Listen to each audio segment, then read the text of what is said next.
Hi friends, अगर आप हमारे वीडियो को सबसे पहले देखना चाहते हैं तो अभी हमारे चैनल को सब्सक्राइब करें और बेल आइकन दबाएं। 7 महीने पहले कांग्रेस छोड़ बीजेपी में आए थे एमएलसी, अब योगी सरकार ने खत्म कर दिया केस। 7 महीने पहले कांग्रेस छोड़ भाजपा में शामिल हुए एमएलसी दिनेश प्रताप सिंह पर 2013 में दर्ज हुए एक आपराधिक मामले को राज्य सरकार ने वापस लेने का ऑर्डर दिया है। सिंह पर रायबरेली में आपराधिक मुकदमा दर्ज हुआ था। तब उन पर और अन्य 10 लोगों पर हिंसक विरोध प्रदर्शन के चलते सुल्तानपुर रायबरेली हाईवे जाम करने का केस दर्ज किया गया। मामले की सुनवाई प्रयागराज के एक कोर्ट में लंबित है। प्रयागराज के जिला सरकार परिषद गुलाब चंद अग्रहारी ने बताया कि दिनेश सिंह के खिलाफ मामले में वापसी आवेदन कल संबंधित अदालत में ले जाया गया था। हमें रायबरेली जिला न्यायाधीश के जरिए राज्य सरकार की तरफ से मुकदमा वापसी का आवेदन प्राप्त हुआ है। पुलिस ने बताया कि दिनेश सिंह और अन्य लोगों ने दिघिया बाजार क्रॉसिंग पर प्रदर्शन किया था। सुल्तानपुर रायबरेली हाईवे को ब्लॉक कर दिया गया। प्रदर्शन की वजह से वाहनों और एम्बुलेंस की आवाजाही प्रभावित हुई। बाद में भीड़ को तितर-बितर करने के लिए पुलिस के बल का इस्तेमाल किया गया।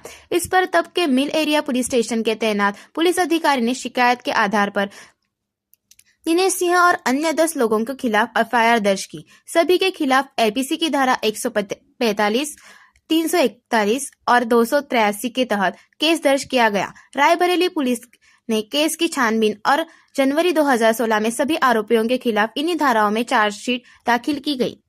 दोस्तों, मामले में दिनेश सिंह ने अपना पक्ष रखते हुए कहा कि उस वक्त मैं सुल्तानपुर जा रहा था, तब मैंने देखा कि दिघिया बाजार क्रॉसिंग लोग प्रदर्शन कर रहे हैं। ये प्रदर्शन एक व्यापारी पर हमले को लेकर था। इस दौरान स्थानीय लोगों ने मेरा वाहन रोका। चूंकि मैं जनता का प्रतिनिधि था और एमएलसी होने के चलते मैं प्रदर्शन में शामिल हुआ। हालांकि रोड ब्लॉक नहीं किया गया। पुलिस ने झूठा केस दर्ज किया है और मुझे फंसाया है। एमएलसी ने आगे कहा कि मैंने राज्य के मुख्यमंत्री योगी आदित्यनाथ से मामले की जांच कराने को कहा। तब की समाजवादी सरकार में मेरे खिलाफ झूठा केस दर्ज हुआ। मैंने सीएम से गुजारिश की कि जांच में मेरे खिलाफ एफआईआर झूठी साबित होती है तो इसे वापस लिया जाए। इसके बाद केस वापस लिया गया। अभी हाल ही में केस को लेकर मुझे जानकारी नहीं है। हनुमान जी को दलित बताने पर घमासान, अब वाराणसी में उनके जाति प्रमाण पत्र के लिए आया आवेदन। दोस्तों, कहते हैं राजनीति में सब कुछ जायज है। अपने फायदे के लिए किसी भी चीज को मुद्दा बनाकर राजनीति की जा सकती है, फिर चाहे वो भगवान ही क्यों न हो। दोस्तों, ताजा मामला भगवान राम के बाद हनुमान को दलित बताने के बाद मचे सियासी घमासान का है। उत्तर प्रदेश के मुख्यमंत्री योगी आदित्यनाथ ने पिछले दिनों एक चुनावी रैली में हनुमान को दलित समुदाय का बताया था, जिस पर राजनीति शुरू हो गई है। उत्तर प्रदेश के ही एक जिले में जहां दलित समुदाय द्वारा बजरंगबली के एक मंदिर पर कब्जे की खबर सामने आई, तो पीएम नरेंद्र मोदी के संसदीय क्षेत्र वाराणसी में हनुमान जी का जाति प्रमाण पत्र मांगा जा रहा है। इसके लिए बाकायदा आवेदन भी किया गया है। जिला मुख्यालय पर प्रगतिशील समाजवादी पार्टी के युवजन सभा के लोग इकट्ठा हुए और उन्होंने बजरंगबली के जाति प्रमाण पत्र की मांग की। उसके लिए कार्यकर्ताओं ने बाकायदा जाति प्रमाण पत्र प्राप्त का आवेदन फॉर्म भरा। दोस्तों, रोचक बात तो ये है कि कार्यकर्ताओं ने आवेदन फॉर्म में वांछित जानकारी भी भरी है, जैसे बजरंगबली के पिता का नाम महाराज केसरी, जाति में वनवासी आदि भरा हुआ है। कार्यकर्ता फॉर्म लेकर कार्यालय में गए और जाति प्रमाण पत्र की मांग की।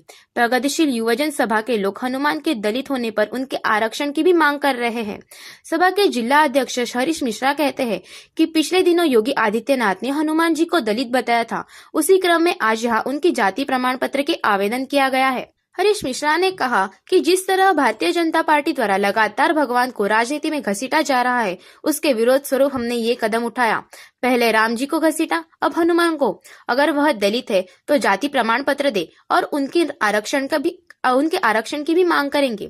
आपको बता दें कि उत्तर प्रदेश के मुख्यमंत्री योगी आदित्यनाथ ने पिछले दिनों राजस्थान के अलवर में एक रैली को संबोधित करते हुए कहा था कि बजरंगबली एक ऐसे लोक देवता है जो स्वयं वनवासी है, निर्वासी है, दलित है, वंचित है। भारतीय समुदाय को उत्तर से लेकर दक्षिण तक और पूरब से लेकर पश्चिम तक सबको जोड़ने का काम बजरंगबली करते हैं। देश में धर्म के नाम पर बंटवारे के खेल पर खफा हुए चर्चित आईएएस अशोक खेमका बोले, ऐसे लोग धार्मिक नहीं। देश में धर्म के नाम पर नफरती दीवार खड़ी करने की कोशिश में जुटे लोगों को हरियाणा के चर्चित आईएएस अफसर अशोक खेमका ने आड़े हाथ लिया है।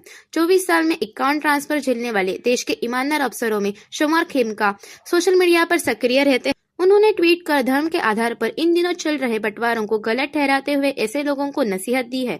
उन्होंने अपने आधिकारिक ट्विटर अकाउंट से किए एक ट्वीट में कहा, धर्म दिलों को जोड़ता है, तोड़ता नहीं। जो धर्म का दुरुपयोग कर तोड़ने का प्रयास करता है वह धार्मिक नहीं। अशोक खेमका के ट्वीट पर तमाम लोगों ने अपनी प्रतिक्रियाएं दी। कुछ ने जहां इसकी सराहना की, वहीं कुछ ने चुटकी भी ली।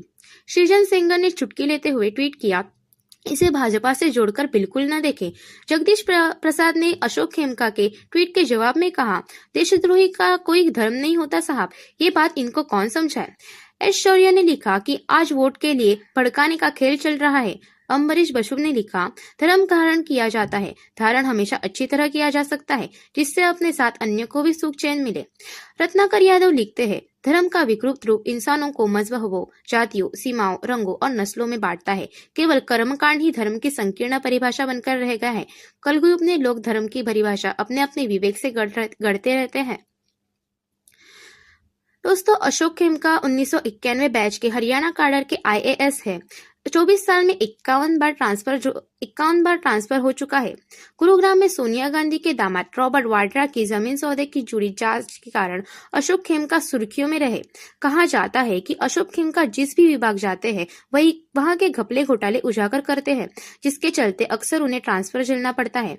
भूपिंदर सिंह हुड्डा के शासनकाल में बतौर विसल ब्लोअर घोटालों का खुलासा कर चुके हैं। अशोक खेमका पश्चिम बंगाल के कोलकाता में पैदा हुए, फिर IIT खड़गपुर से 1988 में बीटेक किए और बाद में कंप्यूटर साइंस में PhD की। बिजनेस एडमिनिस्ट्रेशन में उनके पास MBA की डिग्री भी है। नवंबर 2014 में तात्कालिक हुड्डा सरकार ने रॉबर्ट वाड्रा और DLF की लैंड डील से जुड़े खुलासे के बाद खेमका का तबादला परिवहन विभाग में कर दिया था, जिस पर सवाल भी उठे थे। कारोबारियों को बुलेट ट्रेन दे रहे हैं PM मोदी, जवानों को क्यों नहीं देते bullet proof jacket. Akhilesh. Samajwadi party ने शुक्रवार को कहा कि बीजेपी की गलत नीतियों की वजह से गरीब, किसान और नौजवान सभी परेशान हैं और बीजेपी के लोग अब हिंदू मुस्लिम मंदिर मस्जिद के मुद्दे उछालकर अपनी नाकामियों से ध्यान भटका रहे हैं। फिरोजाबाद में कारगिल शहीद ब्रजलाल की प्रतिमा का अनावरण करने के बाद आयोजित जनसभा को संबोधित करते हुए अखिलेश ने कहा कि बीजेपी की गलत नीतियों से आज देश में जवान, किसान और नौजवान सभी दुखी और परेशान है। देश की फौज पर देशवासियों को गर्व है। भारत माता की रक्षा के लिए ना जाने कितने वीरों ने अपनी शहादत दी, लेकिन बीजेपी सरकार ने सेना को सम्मान देने की बजाय अपनी राजनीति से अपमानित करने का काम किया है। सपा सुप्रीमो अखिलेश ने कहा कि समाजवादियों को जब भी मौका मिला उन्होंने फौज और फौजियों को सम्मान देने का काम किया है।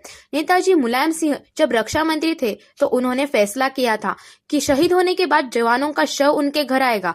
उसके पहले केवल बेल्ट और कैप आती थी। दोस्तों, उन्होंने कहा कि इसी तरह से नेताजी जब मुख्यमंत्री थे तो जवानों को शहीद होने पर प्रदेश सरकार की तरफ से 5 लाख रुपए की मदद देना शुरू किया था और जब फिर सरकार बनी तो हमने सेना, अर्धसेना बल और पुलिस के जवानों को शहीद होने पर 20 लाख रुपए देकर उनके परिवार की मदद करने का काम किया। अखिलेश ने कहा कि पिछले 4.5 साल में केंद्र की बीजेपी सरकार में सेना के 350 जवान शहीद हुए हैं। प्रधानमंत्री बनने से पहले नरेंद्र मोदी ने कहा था कि उनकी सरकार बनेगी तो एक जवान के सिर के बदले 10 सिर लेकर आएंगे, लेकिन केंद्र में सरकार बनने के बाद मोदी के वादों का क्या हुआ। उन्होंने कहा कि भाजपा के लोग अब जवानों की शहादत पर चर्चा करने के बजाय देश को मंदिर मस्जिद और हिंदू मुस्लिम की बहस में उलझा रहे हैं। दोस्तों, अखिलेश ने कहा कि प्रधानमंत्री मोदी अहमदाबाद के हीरा कारोबारियों के लिए बुलेट ट्रेन बना रहे हैं, लेकिन वह कठिन परिस्थितियों में देश की रक्षा कर रहे हमारे जवानों के लिए बुलेट प्रूफ जैकेट क्यों नहीं देते। दोस्तों, उन्होंने कहा कि केंद्र सरकार ने नोटबंदी करके सारा पैसा बैंकों में जमा कर लिया, उसके बाद भी जवानों को 1 रैंक 1 पेंशन क्यों नहीं दी जा रही। अखिलेश ने कहा कि जवानों के साथ किसान और नौजवान भी बीजेपी की सरकार से बहुत परेशान है। कार्यक्रम में पूर्व रक्षा मंत्री मुलायम सिंह यादव ने कहा कि बीजेपी की सरकार सिर्फ अपनी पार्टी के नेताओं के लिए काम कर रही है, सभी वर्गों के लिए कोई काम नहीं कर रही। आने वाले लोकसभा चुनाव में बीजेपी को हराना बहुत जरूरी है। बीजेपी को समाजवादी पार्टी पार्टी ही हरा सकती है। हमें एकजुट होकर हर हालात में इसे हटाना होगा। उन्होंने कहा कि जनता जानती है कि जब भी समाजवादी पार्टी की सरकार आती है तो वह किसानों, गरीबों, नौजवानों और महिलाओं के लिए काम करती है। आगामी लोकसभा चुनाव बहुत महत्वपूर्ण है। किसानों, बेरोजगारों, महिलाओं और नौजवानों को समाजवादी पार्टी से बहुत उम्मीदें हैं। समाजवादी पार्टी ने हमेशा इन वर्गों की मदद की है और उनकी समस्याओं को हल किया है। गिराया जाएगा अलीबाग में मौजूद नीरव मोदी का अवैध बंगला, सरकार ने एचसी को बताया। पंजाब नेशनल बैंक घोटाले के मुख्य आरोपी नीरव मोदी की मुश्किलें बढ़ती जा रही है। महाराष्ट्र के राजगढ़ जिले में मौजूद नीरव मोदी के अवैध बंगले को महाराष्ट्र सरकार गिराने जा रही है। इस बात की जानकारी सरकार ने हाई कोर्ट को दी। सरकार ने इसका आदेश भी जारी कर दिया है। नीरव मोदी की ये बिल्डिंग अलीबाग बीच के पास है। सरकारी वकील पीबी काकड़े ने मुख्य न्यायाधीश नरेश पाटिल और न्यायमूर्ति एमएस कार्णिक की बेंच को गुरुवार को बताया कि उस इलाके में राज्य और तटवर्ती क्षेत्रों के नियमों का उल्लंघन कर बनाई गई 58 अन्य निजी इमारतों को भी ढहाने का नोटिस भेजा गया है। उन्होंने पीठ के पुराने आदेश के अनुपालन के संबंध में अदालत को ये जानकारी दी। गौरतलब है कि पीठ ने सरकार को यह बताने का निर्देश दिया था कि वह अलीबाग में बीच के किनारे बनी अवैध संपत्तियों के खिलाफ क्या कार्रवाई कर रही है। महाराष्ट्र सरकार द्वारा नीरव मोदी के इस बंगले को गिराने का आदेश 4 दिसंबर को ही जारी किया गया था। दरअसल नीरव मोदी को अलीबाग क्षेत्र में 376 स्क्वायर मीटर के प्लॉट पर बंगला बनाने की परमिशन ली थी, लेकिन उसने 1071 स्क्वायर मीटर की जगह का घेराव किया। अब सरकार द्वारा इस अवैध निर्माण को ढहाया जा रहा है। सिर्फ नीरव मोदी ही नहीं बल्कि इस इलाके में 58 अन्य निजी संपत्तियां भी है जो अवैध निर्माण के तहत आती है। उन पर भी कार्रवाई की जाएगी। माइंड द न्यूज रूम की रिपोर्ट। Thank you for watching our video. अगर आपको हमारी वीडियो पसंद आई हो तो इसे लाइक जरूर करें और हमारे चैनल को सब्सक्राइब करना ना भूलें।